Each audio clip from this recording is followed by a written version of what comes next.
Russian with passion. Today I'm going to continue talking about the phrase «У меня есть». However, today we'll focus on the negative structure of this very construction. And to tell the truth, there are some peculiarities, there are some differences.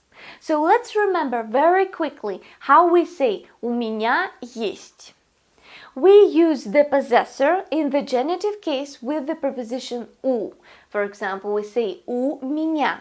«Меня» is the genitive case of the pronoun «я». After it, we use the verb.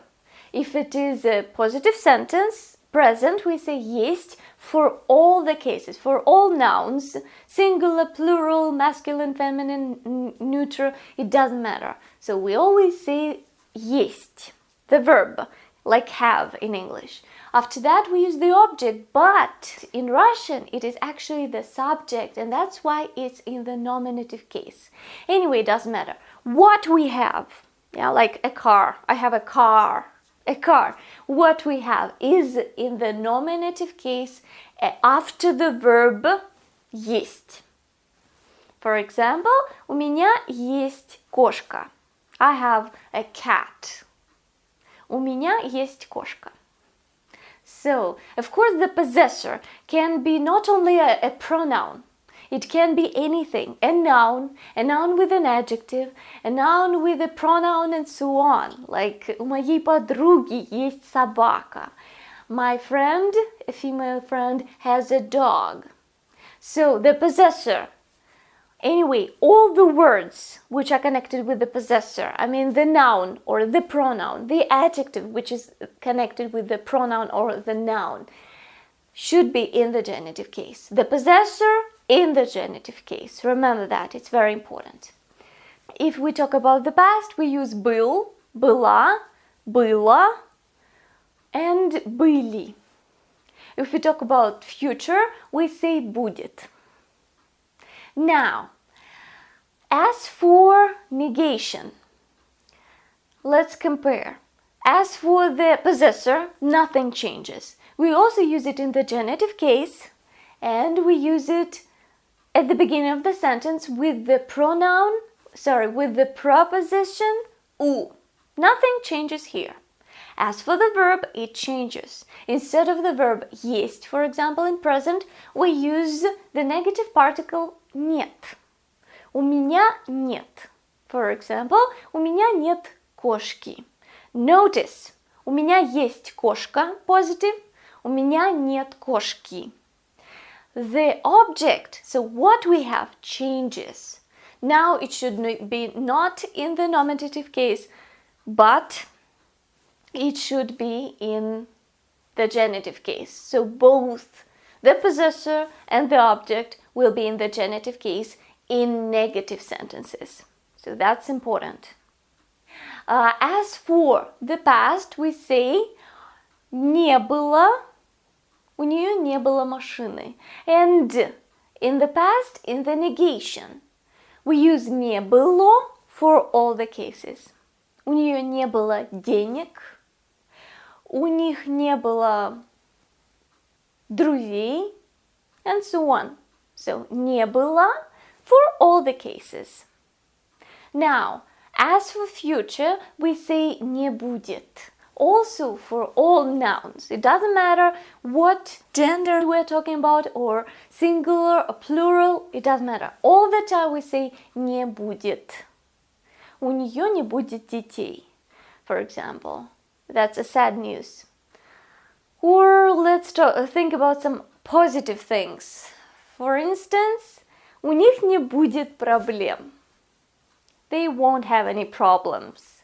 У них не будет проблем. У тебя не было собаки? Did you have a dog? By the way, there is a very specific feature in the Russian language. Usually when we ask questions in Russian, we ask them in negative. У тебя нет ручки? Do you have a pen? У тебя есть ручка. We can also say it in positive too, but questions in negative are very often, especially when we want to sound very polite or when we are shy. So, у тебя не было собаки? We actually can say, у тебя была собака? Both variants are possible. Okay, that's it. I hope that this video was quite interesting for you and quite useful. If you liked it, please press the button, like it and share it. I hope to see you soon, and we'll study some more Russian and we'll study some more English. So happy Russian and English practice. Bye-bye. Change the sentences from positive to negative.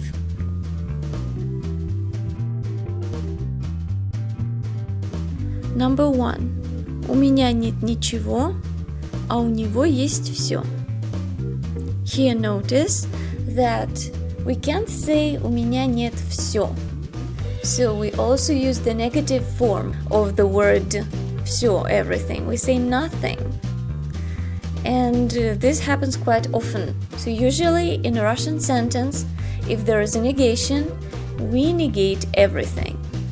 And that's why it's so difficult for Russian people to understand why in English there is just one negation. Number 2. У них было мало друзей раньше. Here you might think that we should say у них не было много друзей раньше. But it sounds wrong because of the word много and мало, respectively. So in this case we just change the word много and use the word мало instead. Number 3. У моего друга нет модной машины. Number 4. У тебя не будет хорошей возможности доказать это. Number 5. У нее не так много платьев. Here, once again, you might think that we should say у нее нет так много платьев. It's also possible, but sounds a little bit weird. As long as here we negate the quantity, not the verb, it's better to use не instead of нет. Number 6. У нас не будет ребенка. Number 7. У меня не было так много работы вчера. Number 8. У нее не будет свободного времени. Number 9. У его папы не было 2 работ. Number 10. У него не очень большая семья. So here we change the sentence also. You might think that here it would be better to say у него нет очень большой семьи.